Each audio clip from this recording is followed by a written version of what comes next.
Leitura de O Livro dos Espíritos, Allan Kardec. Anjos e Demônios. 128. Os seres que chamamos de anjos, arcanjos e serafins formam uma categoria especial de natureza diferente da dos outros espíritos? Não. Esses são os espíritos puros, os que se acham no mais alto grau da escala e reúnem todas as perfeições. A palavra anjo revela geralmente a ideia da perfeição moral. Entretanto, se aplica frequentemente a todos os seres bons e maus que estão fora da humanidade.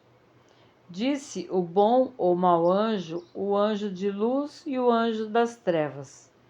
Nesse caso, é sinônimo de espírito ou de gênio. Nós a tomamos aqui na sua boa acepção. 129. Os anjos percorreram todos os graus da escala? Percorreram todos os graus, mas, como já dissemos, alguns aceitaram suas missões sem murmurar e chegaram mais depressa. Outros gastaram um tempo mais ou menos longo para alcançarem a perfeição. 130. Se a opinião que admite seres criados perfeitos e superiores a todas as outras criaturas é errônea, como se explica que essa crença esteja na tradição de quase todos os povos? Fica sabendo que teu mundo não existe de toda a eternidade e que muito antes que ele existisse, já havia espíritos que tinham atingido o grau supremo. Os homens acreditaram que eles foram sempre assim.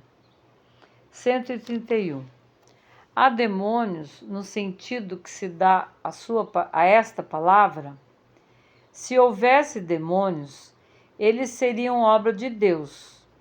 E Deus seria justo e bom se houvesse criado seres devotados eternamente ao mal e infelizes? Se há demônios, eles habitam em teu mundo inferior e em outros semelhantes. São esses homens hipócritas que fazem de um Deus justo um Deus mau e vingativo, e creem lhe serem agradáveis pelas abominações que cometem em seu nome. A palavra demônio não implica na ideia de espírito mau, senão na sua significação moderna, porque a palavra grega daimon, da qual se origina, significa gênio, inteligência. Se emprega para designar os seres incorpóreos, bons ou maus, sem distinção. Por demônios, segundo a significação vulgar da palavra, se entendem seres essencialmente malfazejos. Seriam como todas as coisas, criação de Deus. Ora, Deus, que é soberanamente justo e bom, não pode ter criado seres predispostos ao mal por sua natureza e condenados por toda a eternidade. Se não são obras de Deus, seriam, pois, como ele, de toda a eternidade, ou então haveria várias potências soberanas? A primeira condição de toda doutrina é de ser lógica. Ora, a dos demônios, em seu sentido absoluto, peca por essa base essencial. Compreende-se que na crença dos povos atrasados, que não conheciam os atributos de Deus, fossem admitidas as divindades malfazejas, como também os demônios. Mas é ilógico e contraditório para aqueles que fazem da bondade de Deus um atributo por excelência, Supor que ele possa ter criado seres devotados ao mal e destinados a praticá-lo perpetuamente, pois isso nega a sua bondade. Os partidários da doutrina dos demônios se apoiam nas palavras do Cristo. Não seremos nós quem conteste a autoridade dos seus ensinamentos, pois os desejamos ver mais no coração que na boca dos homens. Mas estarão bem certos do sentido que ele dava à palavra demônio? Não se sabe que a forma alegórica era um dos caracteres distintivos da sua linguagem? Tudo que o Evangelho contém deve ser tomado ao pé da letra? Não precisamos de outra prova além desta passagem. Logo após esses dias de aflição, o sol obscurecerá e a lua não derramará mais sua luz. As estrelas cairão do céu e as potências celestes serão abaladas. Digo-vos em verdade que essa geração não passará sem que todas essas coisas se tenham cumprido.